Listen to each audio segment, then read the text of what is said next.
One of the craziest things that happened to me was last year, and it was a moment of deliverance. Man, this moment wrecked me. It changed my life forever. I was charging $1,000 for one-on-ones, and one guy called me from London. He's like, well, I want you to pray as the Spirit of God leads you. I said, you know, the one-on-one is not for that. It's for advice, right? It's not for prophetic insight. He goes, yeah, I know. He's like, but just pray. However, just pray for me. I don't need a prophetic word. I just need prayer. I'm like, dang, this guy paid $1,000 to get prayed for. That means we're not serving. That means I wasn't serving. That means he had tried to reach me for free and couldn't reach me. And the only way he could have reached me was through $1,000 session, just for prayer. And this is going through my head as we're having the conversation. And he begins to talk to me and he says, I want to know, is God mad at me? I said, is God mad at you? What do you mean? He said, I was asked by a prophet to give a certain amount of money that I don't have. And he said, the only way I can produce that money is my car that I drive to work every week. If I sell that car, then I'll be able to produce the money that God, through this prophet, asked me to give. I said, why would God ask you to give what you don't have?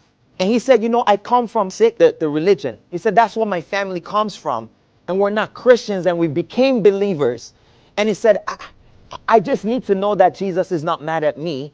And if I need to go sell that car now, then I'll do it. I said, no, you don't need to. I said, God is not mad at you because you didn't have it. He started to cry on the phone. He said, I began to think that Jesus was only about money. He said, I've been trying to reconcile the Jesus I heard about and this Jesus I'm learning about right now who only cares about my money. I just started to bawl on the phone. I started to cry on the phone. And I asked myself this question: how many people have I made feel like they failed God because they didn't have enough to give to God?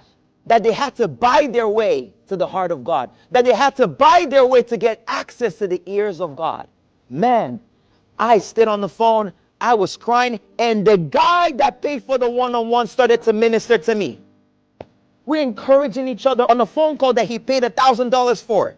That was the last time I ever charged for a one-on-one. We're not supposed to charge a gate fee into righteousness. Look at this. How many people have you preached a false gospel to? Your actions pulled them away from Jesus. Your actions created a blockade to Jesus. We say to people, come as you are and Jesus will transform you. And then when they come, we push them right back out there. When will the transformation happen if we keep pushing people that come as they are?